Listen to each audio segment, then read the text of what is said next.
Bienvenue dans Y a du bruit dans la bobine, un podcast où l'on cause cinéma avec passion, où l'on découvre et redécouvre sans prétention. Ici règne bonne humeur et un brin de mauvaise foi. On n'est pas journaliste et ça s'entend parfois. On est juste deux copains, un micro et des films et on s'est dit allez, partageons tout ça pour le meilleur ou pour le pire.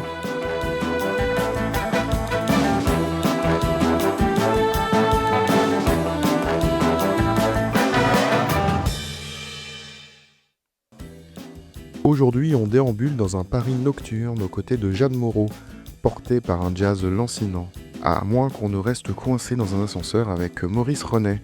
Entre errance et piège, jazz et film noir, on vous parle d'Ascenseur pour l'échafaud, le thriller envoûtant de Louis Malle. Et pour animer cet épisode, je suis avec celui avec qui j'ai survécu à 3 jours au bif, Cédric. Enchanté. Bonjour, ça va? Ouais, toi. Ouais, nickel. Et moi je suis avec Manu, celui qui s'est endormi devant le masque du démon de Mario Bava. Bon, c'est pas gentil, ce petit. Alors, on sort tout droit du visionnage, on va débriefer à chaud. Alors, pour cet épisode, c'est moi qui ai choisi le film. Toi, Cédric, tu l'as découvert. Du coup, avant de parler plus en détail du film, quel est ton rapport avec ce film? Est-ce que tu le connaissais? Est-ce que tu avais déjà entendu parler de ce film? Oui, bien sûr, j'ai entendu parler du film. Je sais que c'est un classique. J'avais déjà vu de Louis Malle, Au revoir les enfants. Ouais. Film, à l'époque, on m'avait forcé à voir au collège. Ah ouais? Ouais, un film extraordinaire, je l'ai revu plein de fois. C'est un peu dur, non, quand même? Ouais, c'est un peu dur, c'est biographique, hein, c'est basé sur sa vie à Louis Malle. C'est un film qui est vraiment magnifique. Je pense que peut-être qu'on le regardera un de ces 4 quand même, Ouais, carrément. Contenu la filmo de Louis Malle. Et donc, ça fait partie des classiques du cinéma français que je n'ai pas vu, Ascenseur pour l'échafaud, ouais. Et t'avais envie de le voir ou pas? Bah oui, parce que ça fait quand même partie des classiques à voir, comme bon nombre de films. Donc, oui, oui, Ok, c'est alors la est-ce bonne occasion. que tu peux nous le pitcher? Tu peux nous raconter un petit peu ce qu'il en est? Oui, alors, on est dans Paris, fin de journée, il y a un couple qui est, donc au téléphone. On sent qu'il se passe quelque chose et donc l'homme, lui, décide, heu, de tuer, son patron, puis de s'enfuir pour ensuite rejoindre, sa belle. Sauf qu'il s'aperçoit qu'en fait, il a laissé un grappin, accroché à la fenêtre et donc il retourne, monte dans l'ascenseur. tuile. Ah? La tuile. La tuile, exactement. Et donc patatras. et patatras, flûte, et donc personne le voit, il remonte dans l'ascenseur, sauf que le gardien, je suppose que c'est le gardien, pour lui, c'est le dernier à sortir du bâtiment et donc coupe le courant, enfermant, le protagoniste dans l'ascenseur. Et ce que j'ai oublié de dire, c'est que, ce protagoniste avait laissé sa voiture allumée puisqu'il allait partir au moment où, il s'est aperçu qu'il avait laissé le grappin. Et donc il y a un couple de jeunes qui, prend la voiture et décide de partir, dans une espèce de petit road trip, de jeunes, un peu fous. Hem Dans cette, aventure, ce jeune couple, en fait, le garçon va tuer, en fait, un autre couple, d'Allemands. Et là, donc là, la police va enquêter, savoir, qui a tué, ces Allemands. Tout le monde pense que c'est, le protagoniste qui est coincé dans l'ascenseur. Sauf que, c'est pas si simple que ça. Je rajouterais juste que le protagoniste principal, Julien Tavernier, qui tue en fait son patron, Oui, c'est ça? oui, c'est ça. Parce qu'il est en couple avec la femme de son patron. Oui, joué par Jeanne Moreau, ouais, Tout à fait. exactement. Donc en fait, on suit plusieurs arcs narratifs. D'un côté, on va avoir Jeanne Moreau qui va être un petit peu aérée dans Paris. De l'autre côté, on a Julien Tavernier, lui, qui est bloqué dans cet ascenseur et qui va essayer de fuir. Et à côté de ça, on a également, comme tu le disais, le couple qui vagabonde et qui fait un petit peu des bêtises avec la voiture et l'identité un peu de Julien Tavernier. Exactement. Ou alors, qu'est-ce que tu en as pensé? Je trouvais ça extraordinaire. C'est un très bon film, un vrai polar. Alors j'ai quelques réserves sur certains points, mais en tout cas, j'ai trouvé, le début du film et la mise en place peu à peu des protagonistes, super bien pensé. En fait, au départ, on ne sait pas trop, puisqu'on découvre. Alors oui, on va spoiler, hein, pour ceux qui vont commencer à nous suivre ou qui nous suivent. Vous savez que nous, on spoil. Donc, si vous l'avez jamais vu, allez d'abord le voir et revenez nous écouter après. Ce sera plus simple. Après, on part du principe que c'est des vieux films quand même, hein. C'est des films qui ont déjà, voilà, c'est pas Mais je suis la preuve que les vieux films, tout le monde les a pas vus. ouais, effectivement. Donc, au tout début, on ne sait pas du tout en fait que le protagoniste, donc Julien Tavernier, est en couple avec la femme de son patron. Bah non, on ne sait pas que elle n'a pas de nom en fait au départ, Jeanne Moreau. C'est après qu'on comprend. Bah, assez rapidement, il me semble. Oui, assez rapidement, mais en fait, en fait, ce que j'aime dans l'intro, c'est qu'au fur et à mesure, on découvre Julien Tavernier, on découvre cette blonde, on sent qu'ils sont en couple, qui doit aller la rejoindre, on ne sait pas trop elle qui c'est, puis au fur et à mesure, on va trouver son patron, qu'il va tuer très rapidement. Ensuite, on va découvrir qu'en fait, Jeanne Moreau, c'était la femme de son patron, puis enfin, il y a une espèce De puzzle un peu qui ouais, se c'est fait. ça, au fur et à mesure pour monter l'intrigue. De plus, c'est que plus en fait, la soirée avance, plus la nuit tombe et là, on voit un superbe, noir et blanc. Le directeur de la photo est extraordinaire, hein, je ne sais plus comment il s'appelle, mais il avait, comme je te l'ai dit tout à l'heure, il avait travaillé, sur Les 400 coups notamment, OK. de François Truffaut, ouais et je trouve que en fait, peu à peu, ce côté où la nuit tombe avec cette BO de Miles Davis extraordinaire, on va peu à peu tomber en fait dans ce polar, dans ce côté noir où au fur et à mesure, on voit le couple un peu jeune devenir fou, heu et puis, commettre l'irréparable. On voit, Julien Tavernier qui peu à peu, bah, pareil, est bloqué, essaie de trouver des solutions. Donc il y a un côté un peu, suffocant, un peu suspense qui monte, qui monte, qui monte,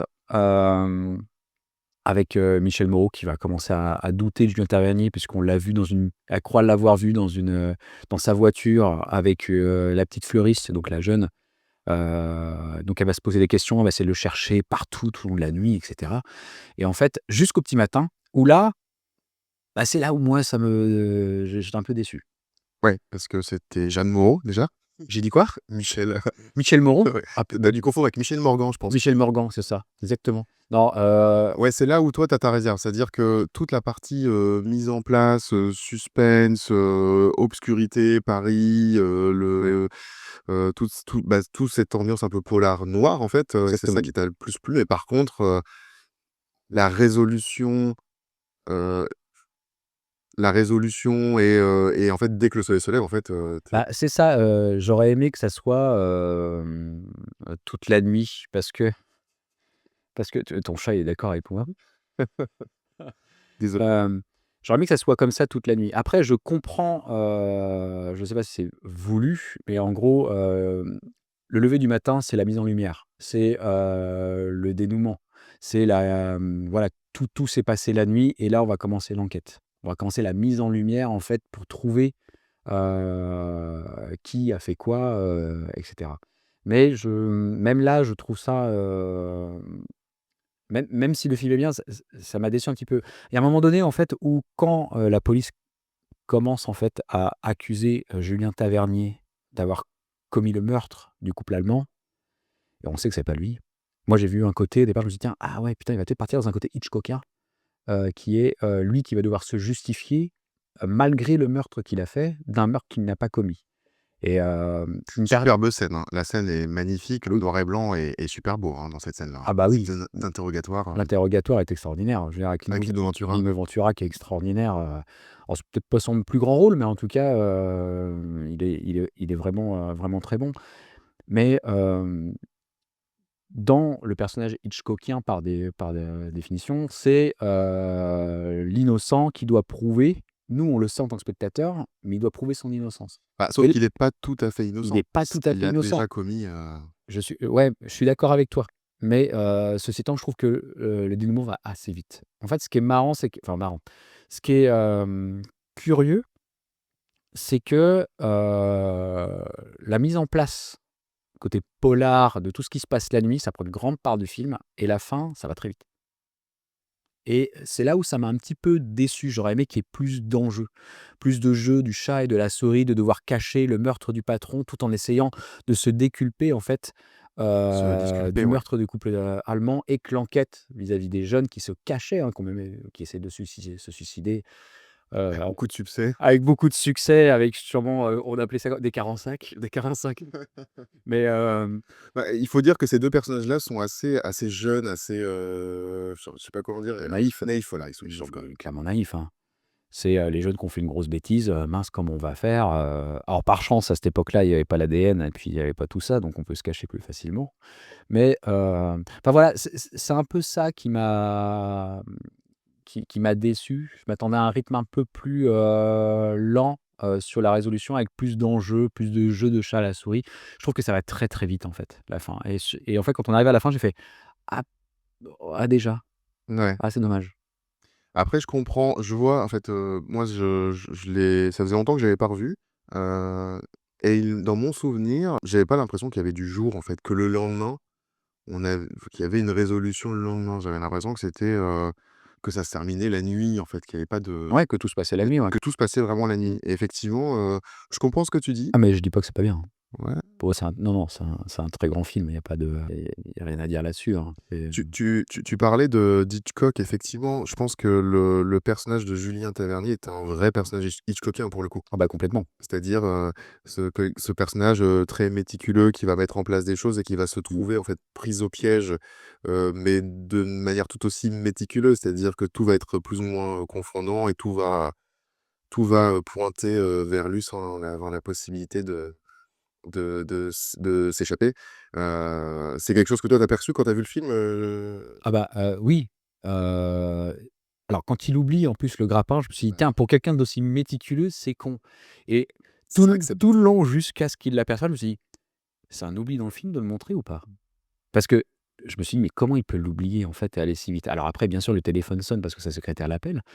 Mais je me suis posé cette question et en plus, il finit coincé dans l'ascenseur de façon un peu con parce que, c'est une petite fille qui finit par ramasser, en fait, le grappin et il y a plus de grappin tout court, rien pour l'inculper, en fait. après je pense que, à ce moment-là, je pense que Hitchcock il faisait plus du tout, enfin je crois qu'il faisait plus de films en noir et blanc à ce moment-là. Je pense qu'il faisait des films en C'est p 58 le film? comme on vient de l'évoquer, c'est surtout au niveau du personnage de Julien Tavernier, hein, qu'on ressent le côté un peu, hitchcockien en fait du film. Mais, Hitchcock n'a pas directement inspiré Ascenseur pour l'échafaud. On peut y voir, des D'accord. similitudes dans, la façon dont Louis Malle, installe la tension, de manière, progressive et développe, un sentiment de fatalité. On a également une parenté avec, évidemment, on en parle depuis le début, mais, l'univers du polar, une certaine, atmosphère, noire, mais avec une différence, de ton assez marquée. Louis Malle, lui, va privilégier une mise en scène, sobre, et dépouillée, assez réaliste, là où Hitchcock, lui, va composer, des scènes bien plus spectaculaires.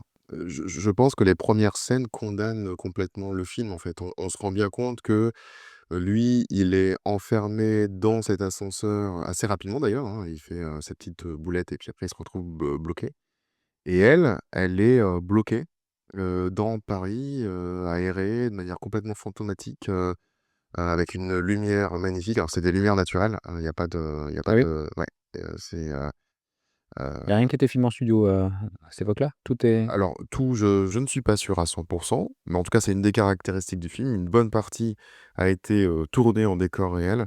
Alors ça se voit, hein, notamment dans les scènes de nuit, dans Paris avec Jeanne Moreau qui déambule. Ça, c'est évident. mmh, Après, j'ai juste un léger doute, moi, sur, les scènes, d'intérieur, notamment celle de l'interrogatoire, pardon, qui a une lumière qui semble assez, contrôlée et un peu théâtrale, on va dire. Mais ce qui est intéressant, c'est justement que ce choix de tournage, il annonce déjà, pas mal de choses qu'on associera, très vite à la nouvelle vague. Donc, Ascenseur pour l'échafaud sort en 58, donc juste avant Les 400 coups, 59 et À bout de souffle en 60. Donc il préfigure, clairement pas mal d'aspects, du mouvement, de la nouvelle vague.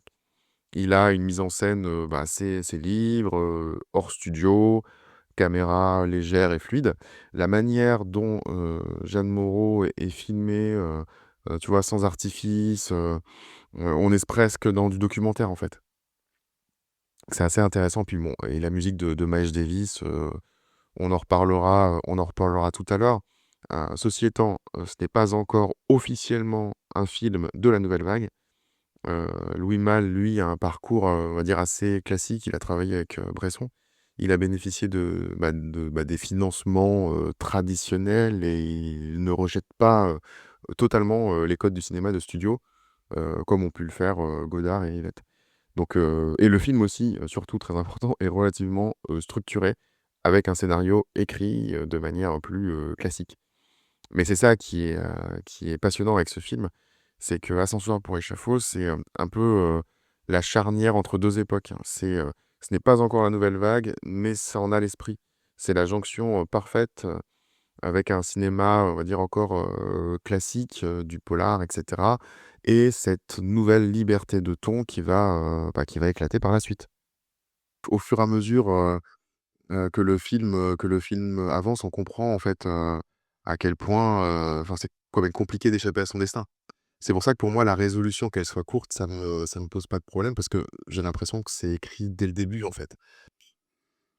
Ouais, alors, c'est marrant parce que pendant que tu parlais, je pensais à quelque chose et bon, c'est au sujet de la fin, hein, quand, on découvre, les photos, avec le petit appareil qui appartenait à Tavernier et qui, a été utilisé par les jeunes avec le couple allemand et ben, on découvre les photos du couple allemand avec les petits jeunes, donc du coup, c'est pour ça que Lino Ventura, le commissaire, En fait, c'est des preuves, hein, qui les inculpent voilà, directeur exactement exactement. et il voit les photos donc de Tavernier avec Florence Carla et il finit par dire: «Je vous accuse donc du meurtre de».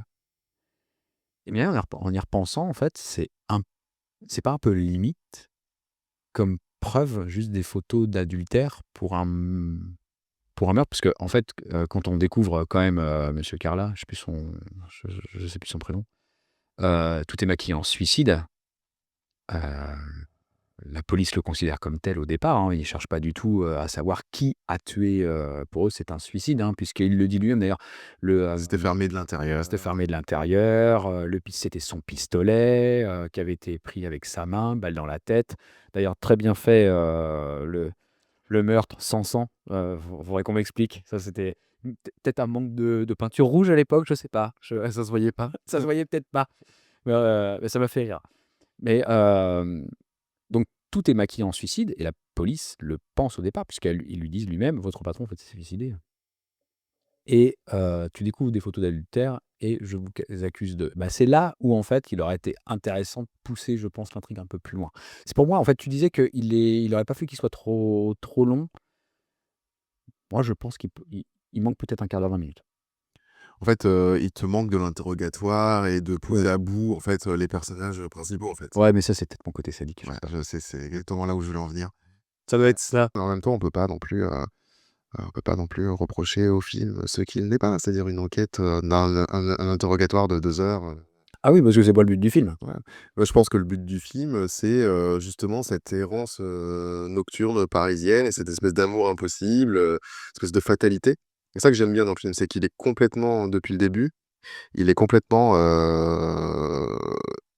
défaitiste, en fait, sur l'issue du film, en fait. Depuis le début du film, on se rend bien compte que c'est un amour impossible et que rien ne pourra, les sauver et d'ailleurs, je me pose même la question de tout l'arc narratif des 2 petits jeunes C'est exactement ça, je pensais. qui serait pas un petit peu, j'ai une espèce de version, de l'aventure qu'ils auraient pu vivre, tous les 2 en fuyant, ce meurtre qu'ils auraient, commis, tous les 2, cette espèce de vision un petit peu alternative, je trouvais ça assez intéressant. Je suis assez d'accord avec toi et puis tu as ce côté où, les 2 petits jeunes volent la voiture Oui, et lui, bah, il vole l'identité, en fait, hein, il hésite à un moment donné puisqu'il fait demi-tour sur l'autoroute en lui disant: «Non, non, mais moi j'aime bien rouler». Mais, c'est pas tout à fait ça, c'est la culpabilité, et ça même quand ils reviennent après le meurtre à Paris, ils finissent par se suicider parce qu'ils ne veulent pas garder ce secret-là et que c'est plus simple pour eux. Et tu as tout à fait raison. Je pense qu'il y a un parallèle qui est fait que, Julien Tavernier et Florence Carla, s'ils étaient partis, il y aurait peut-être eu en effet ce côté-là et c'est très bien fait, bah, oui, c'est très bien monté. mais sauf qu'en fait, eux, c'est ça qui est drôle, c'est qu'eux, ils restent bloqués. là où ils sont, c'est-à-dire elle dans Paris, lui dans l'ascenseur, alors que les petits jeunes, eux, bon, ils font le tour du périph', ils vont, euh, ils vont vivre des aventures, voilà, qui sont pas non plus.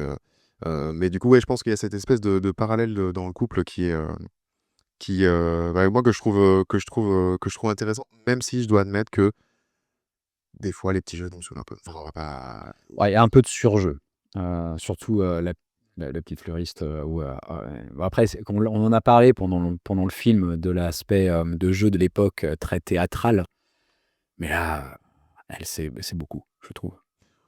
Bah, moi, je pense que c'est un film de son époque. À l'époque, ça se Oui, jouait comme ça. bien sûr. Moi, ça me choque pas plus que ça. Mais tu vois, mais même les scènes d'interrogatoire, elles sont très, très théâtrales. Elles sont très chorégraphiées. D'ailleurs, Lino Ventura, les déplacements, la lumière, etc. Tout ça est vraiment très théâtral. Bon, et alors cette musique de Miles Davis, qu'est-ce que t'en as pensé? Eh ben, extraordinaire, hein, Dina Pollard. Je trouve qu'elle va parfaitement. C'est la musique qu'on attend dans ce genre de film. Alors on en parlait aussi tout à l'heure, ensemble. Il y a des passages qui m'ont fait, penser alors à un film, ça va te faire rire parce qu'on en a parlé un petit peu tout à l'heure ensemble, mais, à Roger Rabbit qui est pas un polar, mais qui est, Ouais, si. qui est un hommage au polar de toute façon. Ouais, bah, c'est un polar. Pour moi, c'est un polar. Pour toi, c'est un polar, Roger Rabbit? Ah bah, bien Bon, on sûr. fera une autre émission sur Roger Rabbit. Mais voilà, c'est Mais la musique Jessica est Rabbit, extraordinaire. voilà, c'est une femme fatale de polar. Oui, c'est vrai. Donc, Avec les mêmes voitures. avec les mêmes voitures, voilà, le jazz lancinant derrière, etc. Mais elle sert son propos, à chaque instant, quand c'est des passages un peu plus tendus avec ce côté, saxo lancinant, les moments un peu plus tendus justement avec, ce meurtre où là on part, dans du jazz un peu plus expérimental avec, pas mal de percus et cetera. Ouais, Non, la BO elle est extraordinaire. Je l'ai en vinyle, je l'ai pas encore écouté, c'est une honte. ouais, c'est une honte, ouais. Mais moi, ce que j'aime bien, c'est qu'en fait, la musique, elle est pas là pour accentuer. Elle est vraiment là pour accompagner, heu, l'ambiance. Elle est là pour accompagner, la tristesse, le désarroi. Elle est vraiment pas là pour surligner ou pour nous faire, ressentir autre chose que la fatalité, de ce qu'ils sont en train de vivre, en fait. Moi, c'est l'un de mes albums, de musique, préférés, en fait. J'aime beaucoup, Miles Davis et je trouve que, pour une musique de polar, je suis pas sûr qu'il existe mieux. Je pense que ça n'existe pas. Après, j'ai peut-être pas la filmo, voilà, mais en vrai, c'est, une des meilleures BO. D'ailleurs, c'est un exploit, pour l'époque puisque c'est une des, 1res, je sais pas comment on peut appeler ça, mais en tout cas, Miles Davis a composé, la musique en live, sur les images de lui-même. Il devait En enregistrant? en enregistrant. D'accord. OK. Alors, je pense que ça a dû, c'est l'une des premières, donc ça a peut-être dû exister dans d'autres films, un peu avant, mais en tout cas, c'est la première BO, suffisamment, mythique, enfin, en tout cas, qui a fait date, parce que évidemment Miles Davis et parce que ce film-là aussi. Mais non, il a composé, il a regardé, ça s'est fait en une soirée, il a joué, il avait son groupe de musique et puis, il a composé, Et comment s'est fait la rencontre, entre Miles Davis et Louis Malle? Parce que, enfin, Louis Malle, réalisateur français, ouais. Miles Davis, outre-Atlantique. Alors, je vais répondre à ta question, mais petite anecdote, personnelle. Moi, je connaissais le Ascenseur pour l'échafaud d'abord par, la musique de Miles Davis, puisque quand j'étais, plus jeune, on avait le CD à la maison et ça faisait partie des albums qu'on écoutait, énormément, de jazz de Miles Davis. Heu, donc voilà, et un jour, je me suis dit: «Bah tiens, ce serait peut-être intéressant de voir de quoi ça parle» et j'ai loué à la médiathèque, le DVD. Mais ce qui est intéressant, c'est que tout le film, réunit, des personnalités qui, à ce moment-là, sont, en pleine transition. Louis Malle, par exemple, c'est son premier long métrage. Il va, ensuite, faire une carrière brillante, hein. Jeanne Moreau, elle est déjà, reconnue au théâtre, hein, c'est une comédienne reconnue, mais pas encore au cinéma et ce film arrive, juste avant qu'elle devienne une vraie star de cinéma au même titre, que Bardot, par exemple. Et pour Miles Davis, c'est pareil. Il sort d'une période, enfin c'est pareil, presque pareil. Il sort d'une période très marquée, par, le jazz bebop. Il est mondialement connu, hein. Et là, il est un petit peu dans une phase de recherche. Il essaie de se réinventer, de réinventer sa musique et de trouver son nouveau son et des nouvelles aspirations. Et c'est là qu'il enregistre la bande originale pardon, du film à Paris. Ce qui est génial, c'est comme on l'évoquait tout à l'heure, hein, c'est que tout a été fait à l'improvisation. Il regardait les images, les scènes du film et il jouait en direct avec ses musiciens. Et ce qu'il joue, c'est déjà ce qui va annoncer ce qu'on appellera plus tard le jazz modal, un jazz plus libre, plus épuré, avec des ambiances un peu plus lancinantes, flottantes. Et c'est ce style qu'on trouvera ensuite dans le mythique album de Miles Davis, Kind of Blue, qui sortira en 59 et qui sera, comme je disais, son album le plus mythique. Et puis, pour répondre plus précisément à ta question, c'est aussi à cette époque où beaucoup d'artistes noirs américains viennent en France et plus globalement en Europe, parce que il y a un contexte de ségrégation aux États-Unis et ici en Europe, ils trouvent un environnement, on va dire, un peu plus safe, un peu plus ouvert et plus libre. Et à ce moment-là, il est aussi en couple avec Juliette Gréco. D'accord. Il passe du temps à Paris. Donc tout ça participe aussi à cette atmosphère un petit peu de recherche et d'ouverture artistique. Et ce qui est dingue, c'est que ce film capture ce moment en fait. C'est vraiment un cocktail de gens qui sont tous à un tournant de leur vie ou de leur carrière. Jeanne Moreau, elle explosera juste après au cinéma et deviendra la star que l'on connaît. Miles Davis invente quelque chose de nouveau et Louis Malle lance sa carrière.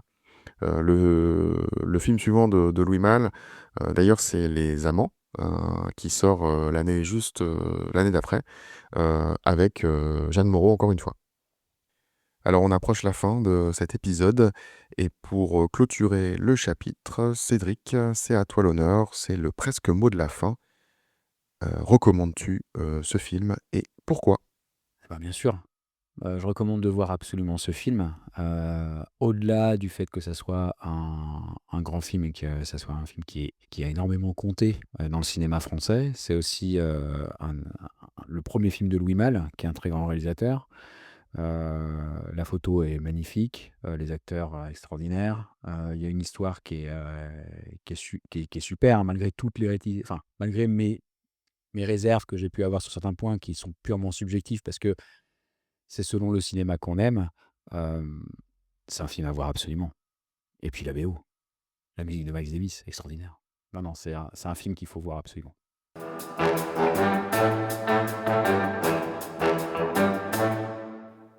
Alors on a bouclé le film du jour, mais pas l'épisode. Et comme toujours, en fin de parcours, on vous glisse une petite ou plusieurs petites recos de derrière les fagots, histoire de prolonger le plaisir. Et aujourd'hui, c'est moi qui m'y colle. Je ne vais pas vous parler d'un film, mais d'une série. Je vais vous parler de Severance sur Apple TV+. En fait, cette série, c'est une série d'anticipation, pardon, qui nous raconterait ce qui se passerait si, pour préserver notre vie perso, notre entreprise, pouvait carrément scinder notre mémoire en deux, pour ne pas que l'un entrave l'autre. Donc on va suivre un certain protagoniste, en fait, pendant toute une aventure. Et c'est en fait une espèce d'enquête un peu intérieure.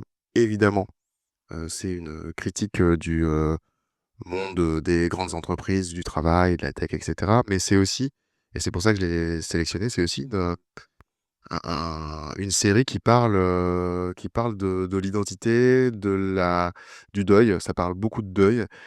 Et pourquoi je l'ai sélectionné? Parce qu'en fait, le petit trick qui fait, le petit tips, la petite astuce qui fait qu'il passe d'un monde à l'autre, c'est juste l'ascenseur. En fait, il arrive à son lieu de travail, il passe dans l'ascenseur et puis pouf, il est dissocié. Ok. Mais la série, elle est brillante, les comédiens sont excellents, il y a un cast de malades. On est très très loin du Paris jazzy et de Jeanne Moreau qui déambule dans Paris. Mais voilà, c'était juste ma reco pour cet épisode. Ah, et puis, Ben Stiller à la réalisation. Tout à fait. Voilà, c'est tout pour cet épisode de Y a du bruit dans la bobine. On espère que vous avez pris autant de plaisir à l'écouter qu'on en a eu, nous, à l'enregistrer. Merci à toi, Cédric. Merci Manu. Retrouvez-nous sur votre plateforme préférée, mettez-nous des étoiles, des cœurs ou même des petites notes de jazz si ça vous chante. Parlez-en à vos potes, vos collègues ou même votre chat, qui sait. On se retrouve très vite pour un nouvel épisode. Allez, salut! Ciao!